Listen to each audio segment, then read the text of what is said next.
Okay, everybody. Maya, is the Facebook Live launched? Just want to confirm. Okay, great.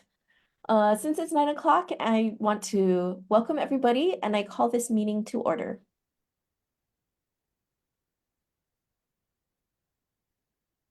Karan, will you take roll call, please? Certainly. Good morning, everybody. Chair Aligado, Present?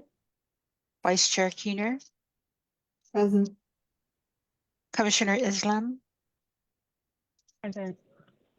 and I believe Commissioner Otsuka will join us after her other meeting. We have quorum, Chair. Thank you. The next item on our agenda is approval of the minutes. We have the minutes from December 1st, 2023. Commissioners, do you have any corrections that you would like to add? I did not see any corrections.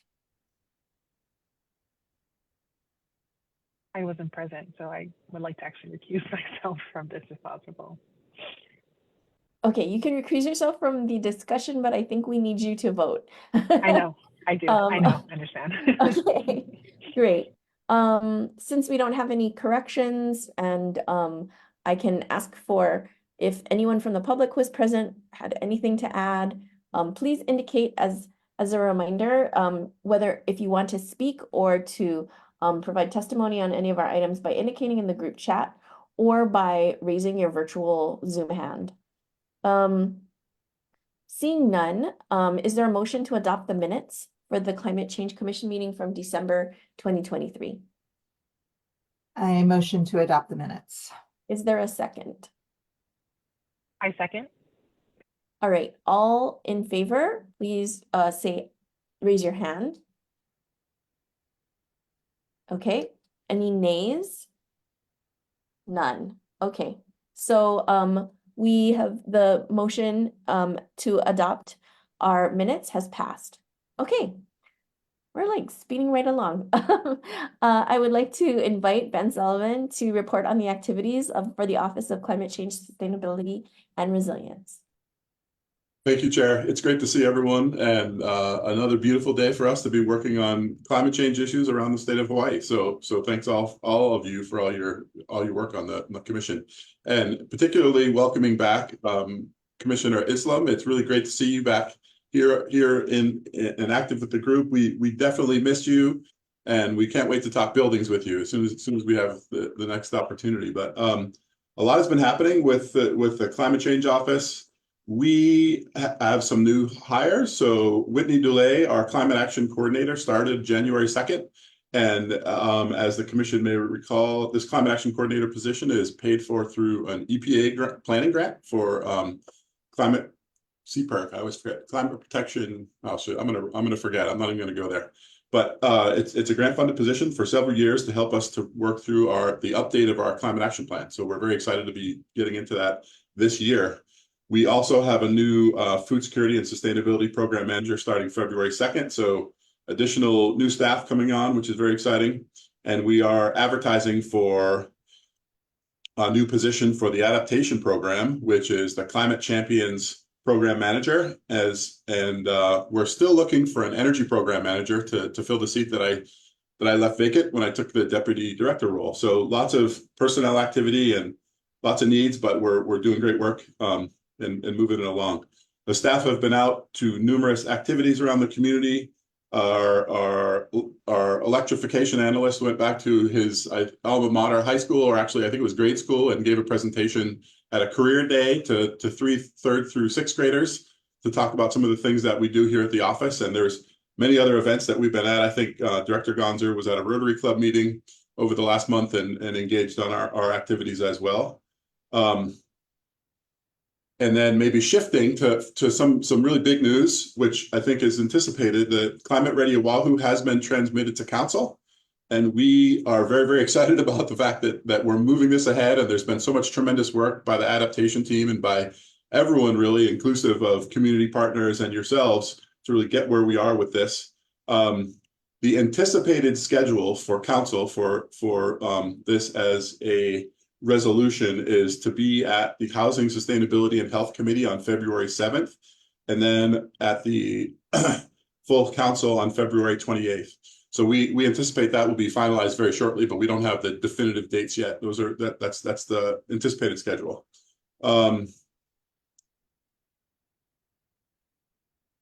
So really for the office with regards to Climate Ready Oahu, we're in the process of developing implementation steps and really thinking about priorities for implementing that plan relative to the work that we already have underway. I think a great example of the teams really leading into that is all the work they did to receive the Climate Champions grant. And that's an example of an action that's in the Climate Ready Oahu that's already moving ahead. So really exciting, but there's a number of other actions similar to that we're moving on, and there's several other key items that we don't want to sit on at all, but obviously it's a very large selection of things that we as the city have to undertake, and so we're trying to be strategic about which ones to do first. Another update is just in terms of progress on the climate action plan itself. So CPIRG, that's coming back to me, it's climate pollution reduction grants. So that effort is moving forward, and we are planning to submit a coalition application with the state and the other counties to receive funding to implement several key projects in buildings and transportation. And so we submitted as the city and county 2 projects to that coalition, and then there is a number of community-based submittals, and then there's also submittals from each of the counties and from actually I don't think the state from each of the other the neighbor island counties as well. So very exciting. That process started with an RFI that the state had issued that was due in January, and then we will all be putting our application together and submitting April 1st to EPA. So there's about, let me see, nearly $20 million in application that the city and county is requesting from that grant to fund several key projects, again, transportation and in the building space. There's a lot of other grant work going on as well. So with DPP, the team is working to develop a FEMA flood mitigation assistance grant to help to add capacity to our efforts around floodplain management. With DPP, DPR, and other community partners, we're developing a state, urban, and community forestry grant. And there's many other processes where we're supporting other partners for grant seeking as well. Just trying to bring more funding into the space while there's a lot of funding out there and available. Another one, as an example, is the Energy Efficiency Conservation Block Grant, which the city got via formula. It's about $850,000. So that's another opportunity that we're taking advantage of, and we'll be shaping an application in the coming months. I can take a breath and pause, but I have let me see. Is there anything else maybe the one other big program update that's worth sharing at this point is that, we are in round 2 of the building benchmarking program, and thank you all for your help in getting us started with that. It's been a couple of years since we passed the ordinance, and then last June was the first deadline for buildings over 100,000 square feet. We're coming into the second round. We're learning a lot. I would say the most exciting thing that I see from the program, and Marissa Kunch is our program manager for that. She does a wonderful job really helping buildings to get through a process which can be difficult for them to understand how to get their data, how to put it all together, how to get it into Portfolio Manager. But one of the exciting things is the collaboration with the utilities, especially with HECO, in terms of improving those data systems and the potential impact of that, not just on our program, but obviously on just access to building data in general. So we're very excited about the progress there. I'm going to pause there and maybe stop and see if there's questions, but that's largely the update for this month. So again, lots going on. Happy to report on something if I have additional information I can share. Thank you so much, Mr. Sutherland. I would like to open it to the commission first to see if any of you have any questions or comments, and then I'll end with mine. Also, good morning, Kiana. Great to see you. Thanks for joining us. I won't start with you just so you can get your bearings. Vice Chair Keener, do you have any questions or comments? No, great to see you, Ben, and thanks for the updates. And it sounds like you guys are doing a lot and really working on getting a lot of implementation funding, which is great since there's so much floating around right now. On the FEMA flood mitigation assistance grant with DPP, Do you have any more information on exactly what kind of what kind of assistance that is? So my understanding is limited, but I believe the intent is to get additional staff within DPP to help with elevation certificates to keep that moving along. And actually, we have Chase McDaniel on the line. I don't know, Chase, if you can offer additional detail or if that's a fair assessment just at the high level. Hey everyone. Yeah, Chase McDaniel, CCSR. It's a pretty fair assessment. It's technical assistance. It's really building capability and capacity. It's more so along the lines if you wanted like more specific details on like what the project would do. It's looking at bringing on a contractor to help with the review process for elevation certificates and constructions in our floodplain. But it's under if there's certain categories, and this is building capability and capacity under the flood mitigation assistance program. Okay, great. No, thank you. I don't have any other questions, and I think Rosie, you might address the larger Climate Ready Oahu plan comment. Yes, I'll step in and ask my questions, and then I'll pass it to Commissioner Islam and then Commissioner Otsuka. I'm really thrilled that the Climate Ready Oahu is transmitted to council. I would like to know how the Climate Change Commission can support this. I think given the timing, however, we wouldn't be able to draft a, all commission testimony. But I wanted to ask if, would us appearing in person and doing personal testimony, how, would that be helpful? And if you can kind of, guide us on that area. So it's my understanding there's no restriction on you testifying for your own self in person, but certainly not on behalf of the commission unless it's an agenda item. And I think, as you know, that process would require scheduling a meeting in advance, having draft testimony on the agenda, and then reviewing that as part of the meeting. So it would be inclusive of a roll call action for the agenda item and then adjourning. So that's what we have. Oh yeah, for sure. So I think what I'm saying is I don't think that given the schedule that you gave us of February 7th, and then full council on the 28th, I don't know that we have the capacity just because of exactly the processes that you laid out.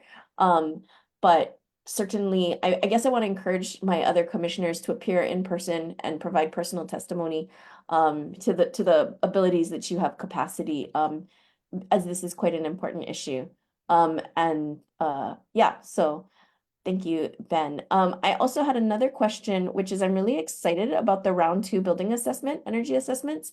And I just want to flag this, that I would really love for, maybe it's Marissa is the correct person, to come and present at a future meeting, just some of the findings. I think it's great for us to keep track of that and see how we're doing, especially for those larger buildings. Those are the only 2 things that I had. Want to ask Commissioner Islam if you have any questions or comments. Thanks, Chair. Hi, Ben. Happy to be back. Happy to see everyone. Sort of just echoing what Vicky and Rosie sort of said, it's great that you guys are sort of moving forward with grants. I'd love to hear more about the energy efficiency block grant and what that entails, and if there's broader support either that the commission can do or, adjacent sort of building industries like architects, what have you. So if you could share a little bit more about that, that'd be great. And then in regards to that climate adaptation, Oahu Ready, what is the bill number? I may have missed that, but just for something we can track, I can personally sort of track and sort of provide some, So as we checked as of this morning, and there's not a resolution number assigned to it yet. Okay. So, okay. And that's why the dates we gave you were, stated as anticipated, because obviously Sure. it's that process that has to be finalized. Got it. Okay, understood. But yeah, if you could share a little bit more now, if you're able to, about the energy efficiency block grant, what that entails, how we can kind of get involved and or support that process. Great. Yes. So I think the energy efficiency block grant is an interesting case of a fairly rare opportunity from the federal government that provides a good amount of flexibility. So if you look at the requirements for that grant and what qualifies, it's really, really broad. So for us, it's actually a really good opportunity for filling gaps, right? And so we have some key staff positions that are doing critical work and certain areas that we'd like to extend that were FRF funded. And so it's likely going to be utilized in part for personnel. And then we also have some needs that we're exploring with different projects that are ongoing at the city. So things that we just aren't traditionally able to fund, we're looking at, okay, is this an appropriate use? And we haven't made a final determination on that, so I'm reluctant to put things out there. But that's the type of thing that we're looking at for that grant. So there, and then I do want to add that because it does raise the question, energy efficiency, you know, one of the grant applications that we're very excited about that is started with our office and started with a project that's underway with our office right now, but then became an effort that garnered interest from the whole state is a existing multifamily, affordable multifamily retrofit program. So we are in a program design process, and we contracted VEIC to do that work for us.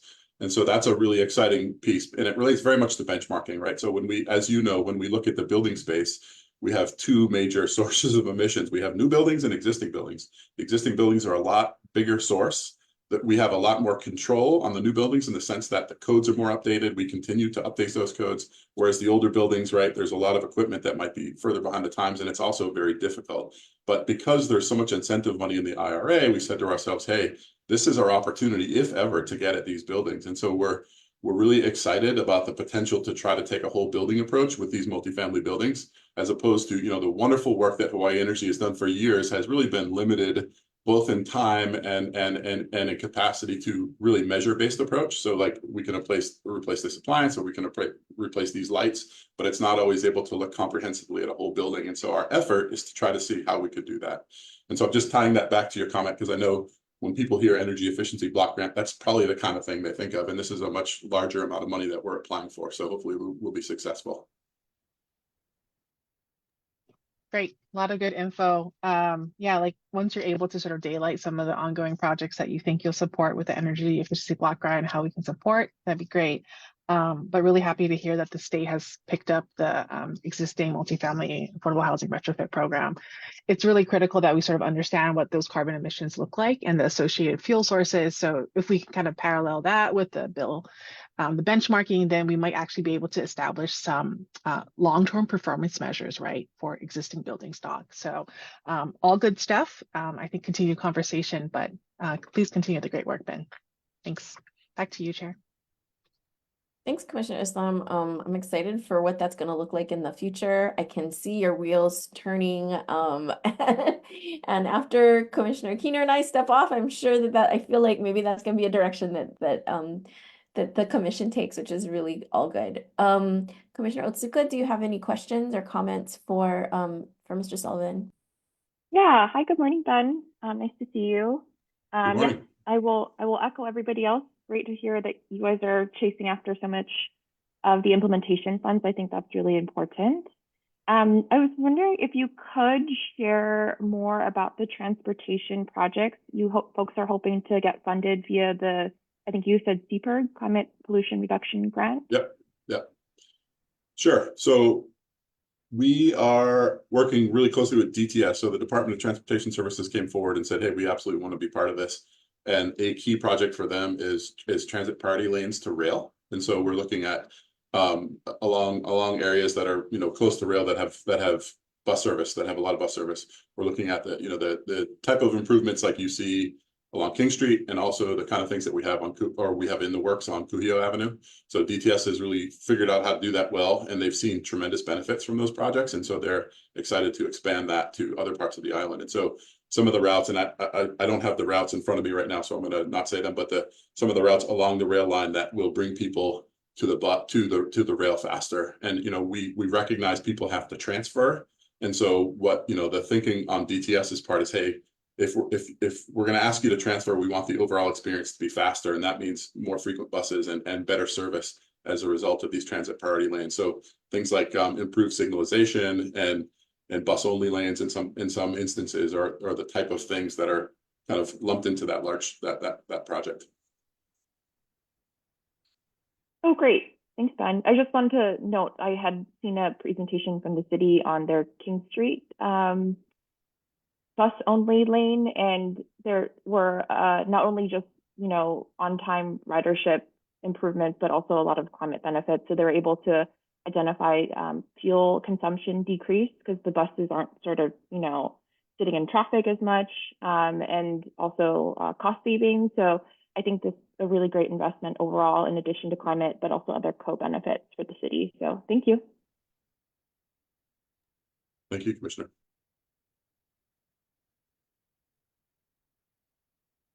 Okay, and then I want to open it up for our Zoom audience and also the public on Facebook.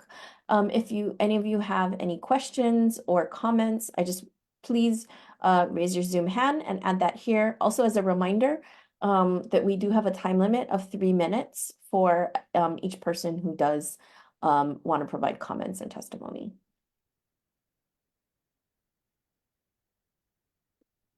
Okie dokie. Seeing none, and I'll check with Maya. Maya, if there's any, I know you'll flag me.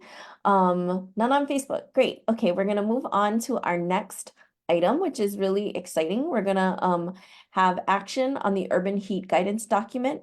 We've all been provided with the latest draft, and Commissioner Otsuka and Commissioner Romine really have kind of taken the reins and were able to take it through the community feedback process and improved it a lot. It's gone through a lot of really great changes. And we had hoped to adopt it last meeting, but we did not properly agendize it. So we are now properly agendizing it for action as opposed to discussion. And I want to hand it over to Commissioner Otsuka if you have any other comments you want to make before I ask for a motion to adopt.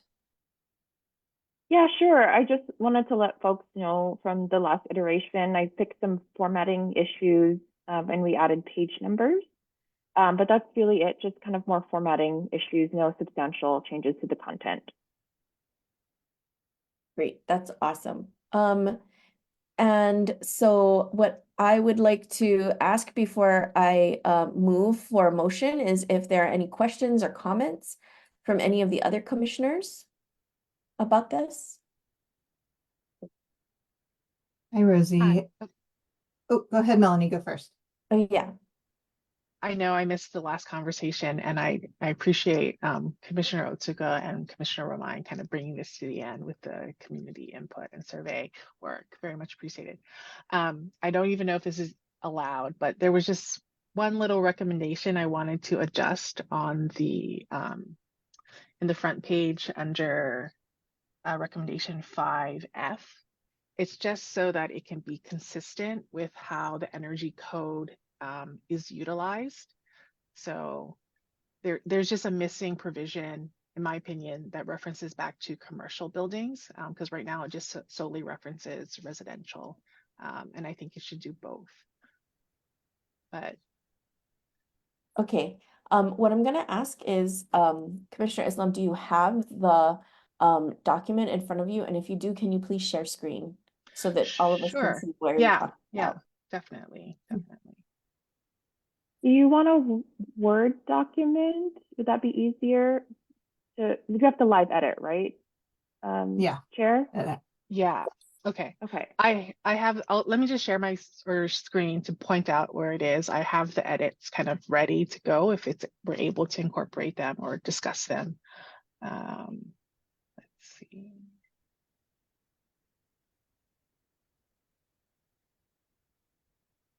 Where is the share screen? Sorry, I see it. It's been a while. I apologize.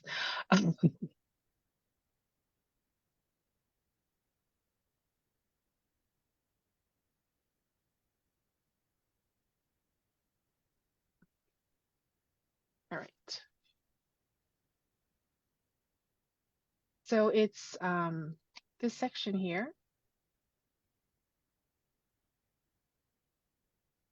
Are you able to see my screen? Yes. Okay. Oh, It looks blacked out. yeah, sorry.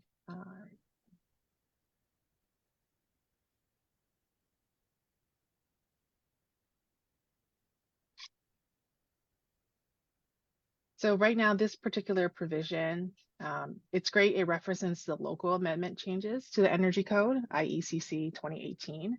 But the way that the Energy Code works is that it references back to the model code as well. So this particular subsection is just for residential, and we should be also referencing the commercial provisions.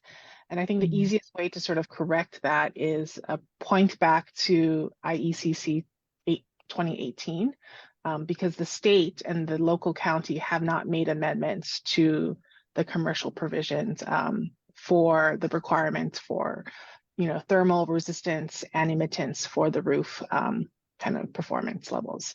So just so that it's all inclusive. That doesn't sound like a major change. Yeah.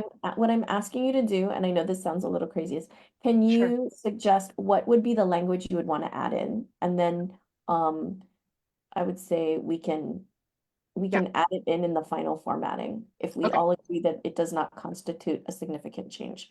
I Okay. don't think it does, but I'd like to see what the language is you want to put in, and then we can all discuss as a committee. I mean, as a Okay. commission. Are you still able to see my screen? Yes. Okay, so this is what's currently in the language, right? Leverage the roof and exterior wall solar reflectance provisions. What is in bold is what I would like to change to just be emittance provisions from IECC 2018 with state amendments. And then those are the big changes. And then we can kind of continue and in the Honolulu Ordinance 2325, which are the local amendments. So that's it. So it's all inclusive of the residential, which has that alpha code R, and then alpha code C, which is buried in this 2018 model code. Melanie, I don't think we're seeing the bolded, or at least I'm not, what you were referring to. Oh, there we go. Here you Okay. go. Gotcha. So yes, make a change, omit this section here and replace it with just IECC 2018 with state amendments, because that's the governing sort of state code. Then we have the county provision, which is already currently outlined in here. And so I don't think it's necessary for us to sort of point out a specific subsection, because we just want to point them right to the entire code in its entirety. So Okay, so you're suggesting we just use the top sentence. yeah, right here. Okay. Yeah. Okay, so with the Let me throw in the chat too, so that we okay, can perfect. get it. Yes, Yeah. that's great. So what I'd like to ask now is if for the commissioners, do you feel that is a non-substantive change? I feel like from what I've understood from Commissioner Islam, that it's a non-substantive change and just corrects kind of an oversight of the language in 5F as written. But I'm curious what Kiana thinks. I don't, or actually, Melanie just popped the suggestion in the chat, so let me look at that before I answer more confidently. Let me see.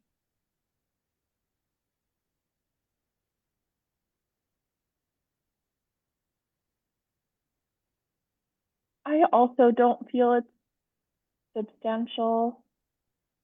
I did just, Melanie, I forwarded you the Word document if we do want to track change live, just in case.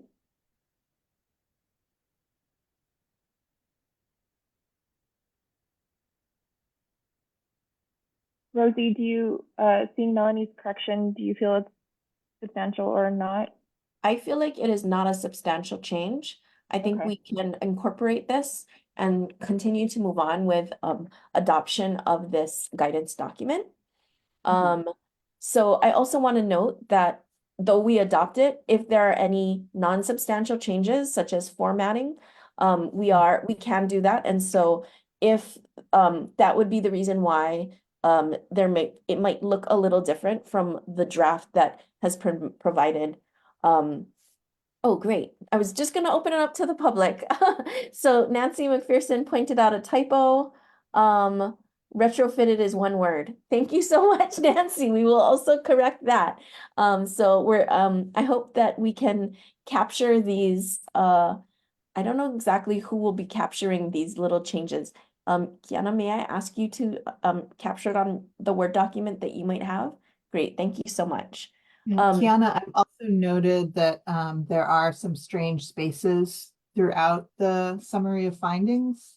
and the recommendations, like in, for example, the one that Nancy pointed out and retrofitted, and then there's like in 6E, there's a big space at the end of the suggestion, and those strange spaces appear throughout the summary of findings sometimes. Yeah. So So yeah, just formatting. Yeah, when we transitioned from Google Docs to Word, it added these weird spaces, and I thought I caught all of them. So sorry, I'll have another look today. perfect. Yeah, again, I count those all as not major. They don't have anything to do with the content.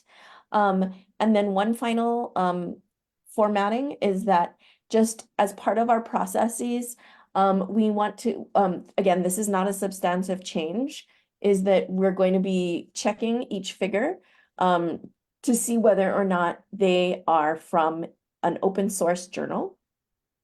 If they are, we'll keep that figure in the guidance document.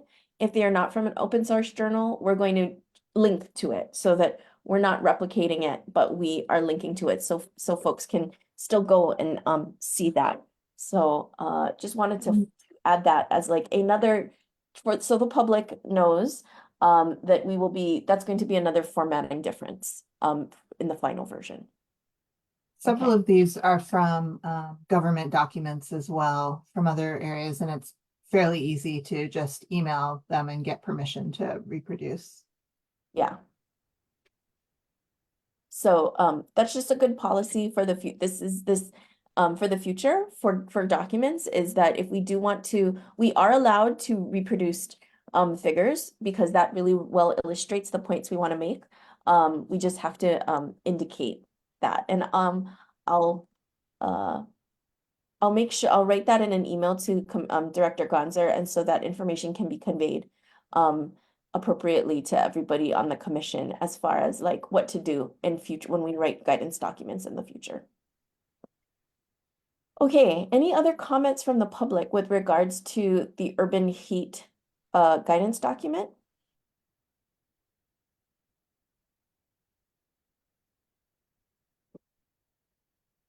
Okay, then I'm very excited to ask if there is a motion to adopt the urban heat guidance document with the formatting changes that we need to make. I motion to adopt the document, or to vote to adopt the document.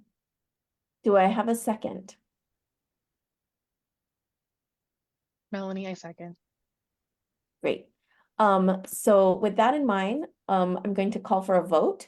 Those who are in favor of adopting the urban heat guidance document as it is, but with the formatting changes, please raise your hand. Okay, I note that Rosie, Melanie, Victoria, and Kiana all voted yes. There is no nays, and so yay, the Climate Change Commission has adopted the urban heat guidance document. Congratulations. I know that this was a multi-commissioner effort. I want to commend Commissioner Otsuka, Commissioner Romine, Commissioner Islam for all the work that you have put into this. I know that this really started when Dr. Fletcher was on the commission, and yeah, has its genealogy all the way through today. So this is really great. This is a really important document that will guide us and have us consider many important things, especially as our climate changes and gets hotter, what we have to really think about as the city and county of Honolulu. All righty. Sarah, can I ask a quick question? Yeah. At the moment, the document is dated December 2023. Shall I change it to January 2024? Yes. Yes. Okay. Absolutely. Got it. Great. Okay. Thank you. No problem. The next item on our agenda is discussion on tentative next meeting dates. Office staff, Karan Parker, has polled all the commissioners for availability, and I believe we have identified dates through the end of June. The reason why we're asking that is because Commissioner Keener and I our terms are ending, and so we wanted to make sure that through the end of June, we have some set dates and we can kind of plan forward. And so we have been very successful. I want to thank Karan for finding that information. And we have finalized our dates moving forward. So I just wanted to kind of reiterate that we will not be having a commission meeting on February 23rd in February. We are basically holding to this third or fourth week of the Friday of the month. So the next meeting will be March 22nd, then April 24th, May 26th, and June 28th. And that will be both Commissioner Keener and mine's last meeting. We may be staying on a little bit longer to ensure that we can still have 5 commissioners, but those are the upcoming meetings. Commissioner Keener, do you have any comments you want to make on these dates? I think I might have missed some of the later ones. They're on my calendar just when you're saying them, but the most important one is the next one, which is March 22nd from 9 to 11. Yes. Lots of interesting things coming up in the next meeting for the next months. So we look forward to that. Commissioner Islam or Commissioner Otsuka, do you have any comments or discussion about the meeting dates? Comments for me. Oh, sorry, Melanie. Sure. I just wanted to add, I originally had emailed Karen I can't do February, or I could only do the first hour of February. I can't remember what date it was exactly, February 23rd. But my schedule has since opened up. I don't know if I was the only person who couldn't do that date and or if we needed to have a meeting in February. So a number of us were not available on that date. And then I think because there's a holiday weekend, I think it made finding other dates kind of difficult. So we just decided to not have one in February. As you know, we are mandated to only meet 4 times a year, but we kind of tend to meet every month. So we're pretty proactive. And we will definitely meet our minimum requirement to be compliant with our charter. So yeah, thank you for bringing that up and letting us know about your availability. Okay. Any comments from the public as far as the upcoming dates? I think I will ask Karan, perhaps we can make that information available as to what the dates are that we've finalized. Okay. Seeing no comments about that, we will move on to communications and correspondence from the public. This month, we did not receive any. And so I want to move on swiftly to the next item, which is public input for matters not on the agenda. This is really a time for those who have joined us online to kind of provide testimony or bring any matters or issues to the commission that we have not agendized and perhaps are not working on currently. So if anyone in the public would like to bring forward any matters, now is a great time.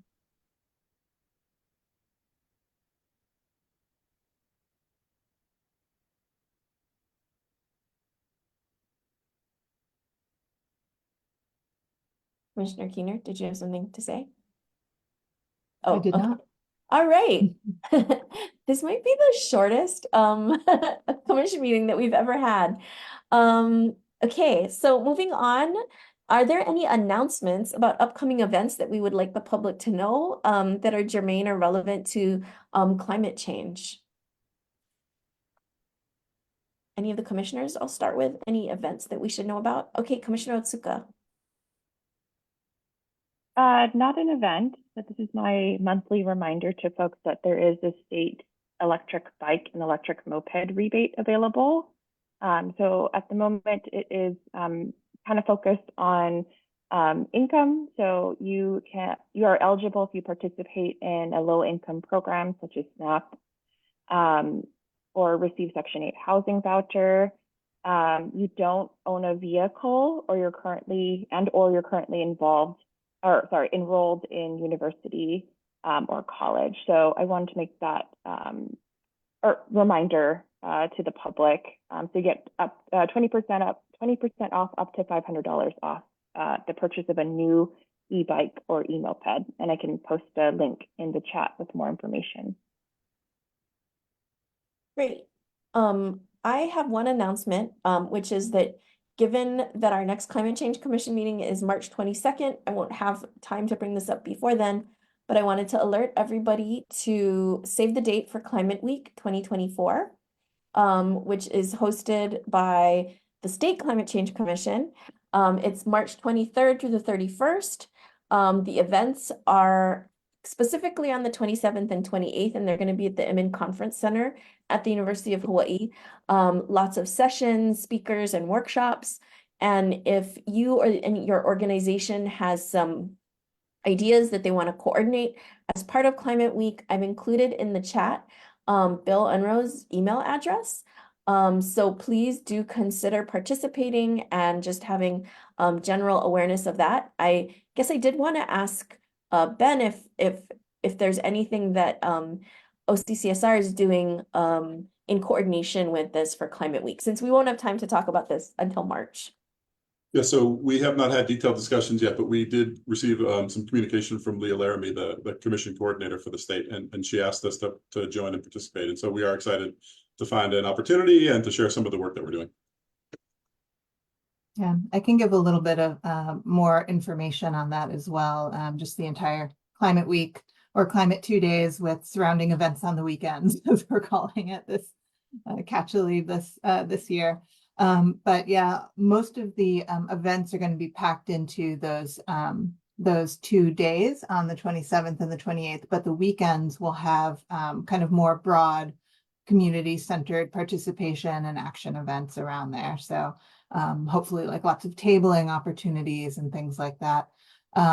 But on the 27th, that morning from 9 a.m. to noon, we're going to be doing the official release of the National Climate Assessment chapter for Hawaii and Pacific Islands. So we'll have a lot of the chapter authors in the auditorium, both giving highlights and answering questions from the public. We'll have some keynote speakers around kind of the use of the assessment and the translation from, global to regional to local climate information, and some people out from DC.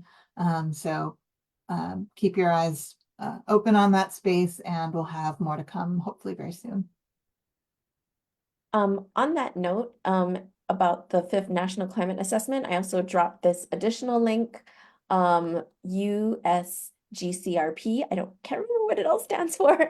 The U.S. Global Change Research Program. Okay, yeah, Vicky, you want to talk some more about it? I just copied and pasted it into the chat. Sure. The USGCRP is the federal agency that coordinates the National Climate Assessment, and it's kind of an umbrella agency. So it has members from all different federal agencies represented on detail for USGCRP. And they're doing webinars for all of the chapters. We'll be doing that as well. And that's just a virtual way of interacting. But, I think, you'll be able to, if you join, you register there. You'll be able to ask questions of the authors and the team and see kind of the highlights as well. But the in-person event, we're really hoping to localize a lot of that adaptation information a little more, and even open the conversation to what we're missing and what to include next time that the White House and the nation need to know about Hawaii and the Pacific Islands. Wonderful. And the last thing I wanted to share is that this isn't from OCCSR, but I still think it's a really valuable resource, is that the Hawaii Pathways to Decarbonization report has just been released by the State Energy Office. And it has information about sector emissions across the state. And I still think that's really valuable to us in the city and county. And they are looking to get public comments. The portal isn't open yet, but I wanted to share that summation and the link so that it can make its way into the minutes. I don't know when the portal will be open, so this may be something we say again at another round of announcements. Ben, anything else for the public that OCCSR is doing and you want us to come and show up for? Nothing else that in particular for events, but there is an item that I was remiss on in my opening, which is I mentioned staff and I mentioned our food security and sustainability position starting, but the gentleman who is taking that position is actually on the call today, and that's Jason Shawn. So I wanted to introduce Jason to the commission and welcome him. He starts on February 2nd, so he'll be here very soon. So glad to meet you. Excited. Welcome, Jason. Welcome. Thanks, Okay. everybody. Really excited and looking forward to it. Thank you so much. We're all very excited to work with you. And that was a lot of announcements. I do want to thank Leah Laramie for kind of sending out a newsletter that helped flag for me a number of things going on. We have reached the end of our agenda, and if there are no further comments, this meeting is adjourned. Aloha Friday, everybody. Have a good weekend. Bye. Aloha. Bye Have a all. great weekend. Everybody. Bye. Well,